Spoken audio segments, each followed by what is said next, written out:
Welcome back to yet another episode of So You're Interested In, the show where I break down an artist's discography in order to give you the best possible jumping off point in order to get into that artist's music. And on this week's episode, we will be going through and breaking down the illustrious catalog of UK artist Archie Marshall, aka King Krule. The idea to do King Krule was actually by one of the viewers of this channel, Francisco Gomez from Portugal, so thank you very much for that. But anyway, back to King Krule. Most of his discography consists of music that heavily relies on jazz fusion, hip-hop, electronic, and a hint of indie rock. After the release of his debut EP in 2011, he has since released 3 full-length LPs and a handful of singles. As always, I will be recommending 2 albums and 3 individual tracks that I think you should be listening to if you want to get into King Krule. Let's start with some albums.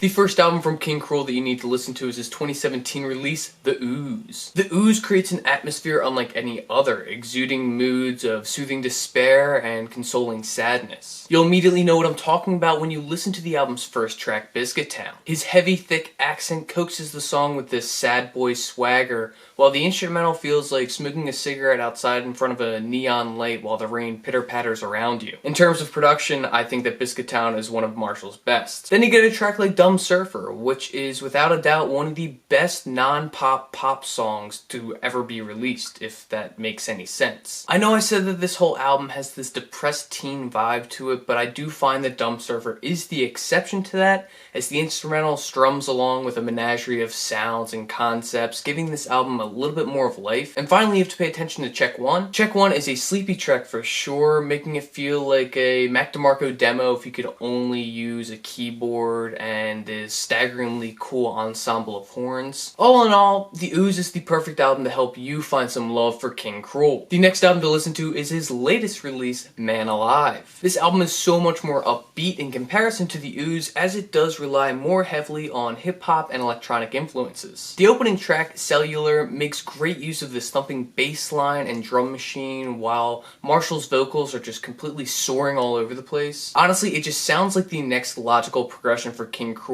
after The Ooze. Next up, pay attention to Stoned Again. Another lo-fi, fuzzy mix of bass and guitar with these super deep percussions. King Krule shows off his influences of punk. You can hear his anger and raw emotion in the vocals, making the song a kick in the balls, which is something that you wouldn't necessarily associate with a song called Stoned Again. Last but certainly not least, lend your ear to Alone Omen 3. With the structural backbone just being a simple drum pattern, King Krule is able to branch out into all these different types of instruments and mixes and manipulations of his vocals to create this powerful track to combat his loneliness. It's one of the most exciting songs on the LP, making it great for new listeners. Man Alive is entirely worth your time when digging into King Krule's discography.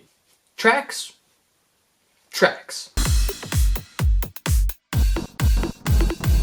The first track to listen to is Easy Easy, which comes off his 2013 LP, 6 Feet Beneath the Moon. An incredibly stripped back song with only his vocals and an electric guitar that sounds like he put the speaker underwater and recorded the entire thing on a MacBook. It is kind of remarkable how popular this song is in comparison to the rest of King Krule's discography, as this is easily his least complex song. But with that being said, it is still a jam, and it is one that is absolutely perfect for first-time listeners of King Krule. The next track to listen to is the lo-fi Bleak Bake, which comes off of his self-titled debut EP from 2011. A very relaxing and simple track, the song features a rising keyboard riff that is occasionally interrupted by this shrill string section. It kind of helps keep you on your toes. The instrumental also helps to complement Marshall's deep baritone vocals that creep along the song's edges. Much like Easy Easy, Bleak Bake is pretty simple, but it is definitely one of his better early songs. It acts as more of a stepping stone into his more intense music later on, but still Bleak Bake is worth a listen. The final track to listen to is Blue Train Line by Mount Kimby, which features King Krule on vocals. Krule's vocals coat the instrumental in such a swank way as the song itself speeds along. The instrumental is supposed to represent a train speeding along from station to station, and I would say say it accurately depicts that. It does evoke the feeling of constantly moving. It helps that Marshall's vocals also speedily run alongside the song itself, something that we really don't see too much from him. Most of his songs are much slower, but it's kind of cool to see him break out of his comfort zone on this track and really let himself go. Though it's not his own song, King Krule really does steal the spotlight on Blue Train Lines, making it a great track to listen to. Well friends, that is all that I have this week. Hopefully you enjoyed this episode, got some new recommendations on some albums and tracks to listen to from one King Krule. Like I said at the top of the video, this episode was suggested by a viewer just like you. So if you do have any suggestions on artists that you would like to see covered, please leave them down below in the comments. And if you had never listened to King Krule before and ended up listening to some of the albums or tracks that I suggested in this video, also let me know down below because it's cool for me to hear that. Feedback's always nice. Feel free to subscribe for more videos just like this every Wednesday, as well as on Fridays I do Forever Spinning, which is more or less a video history essay on classic albums. Like I said, that's all that I got, so until I see you next time,